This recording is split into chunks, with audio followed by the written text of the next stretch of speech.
So this is Steve, and I'm here with Don Steininger. We're at the Community Foundation of Greater Fort Wayne. We appreciate your time today. Certainly. Happy to have you here.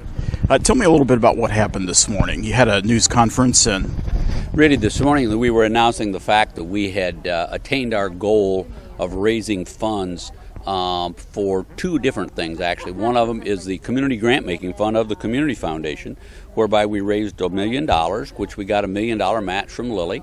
So that was the first phase. And the second part was we took a leadership position in Riverfront and had the opportunity again through Lilly Endowment that if we would raise $2 million, they would match it with $1 million.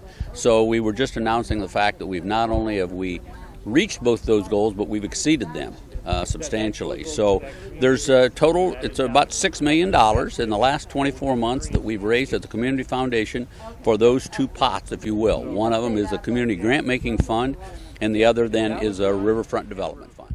okay, well, let's talk a little bit about Riverfront. Where are we with things? Well, with Riverfront, as you know, we've got about $13 million set there to go toward developing the rivers.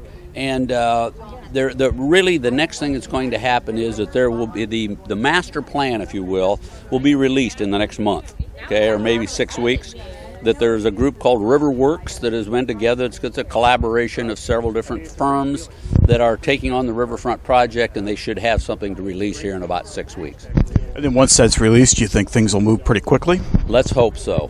I can tell you that the next thing to happen will be construction drawings will take place this fall, and I believe that the north bank of the river will be developed in 17. In phase one, the north side with the outfitters and so forth. That should happen in 2017.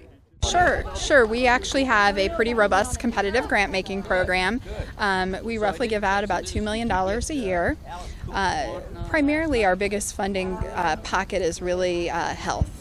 Health, mental, physical, basic human needs.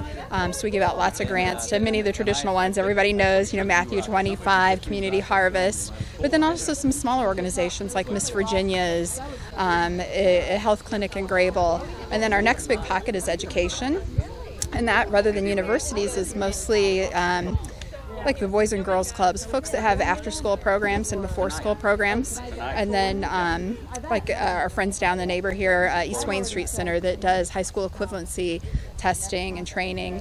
And then we do arts and culture, so we'll give to many arts and culture organizations. So it roughly ends up being about maybe 100 grants a year to various organizations. They have to physically serve Allen County residents, so we have a geographical footprint. If I remember correctly, the Lilly Endowment matching, that was something that they do agency-wide. Any idea how Fort Wayne compared with some of the other communities? Sure. I think the amount that Lilly allocated to each community was based on your physical size. So we qualified for, I think, the largest grant, which was the $2 million in matching. But every community had the ability to participate. And from my understanding, and every community got to pick kind of what they wanted to use the matching, and I think, if I'm not mistaken, 100% or close to 100% met their match.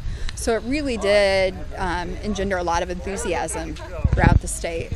And again, Allen County Fort Wayne not only reached that matching, but you surpassed it. And talk to me a little bit about the support that you get from the community. Actually, especially from our competitive grant making program, we always get lots of support. It's one of those pooled funds, so you don't have to have $100,000 to make a difference. Actually, you can put in a gift of $10, $20, $50, and it gets pooled with a lot of other smaller gifts.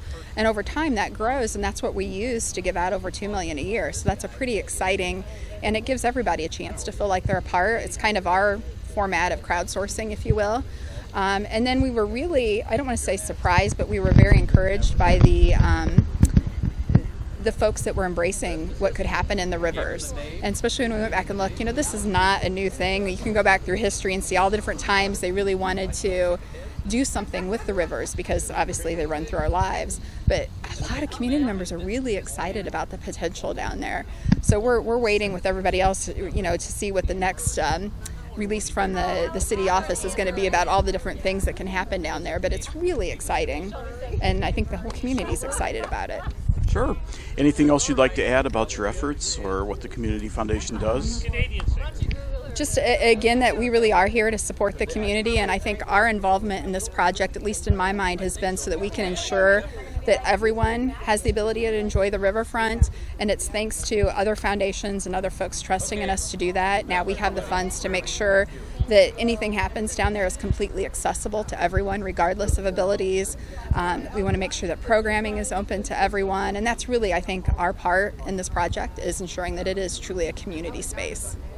Well, we appreciate your time this morning and wish you well in your endeavors. Thank you. Appreciate it.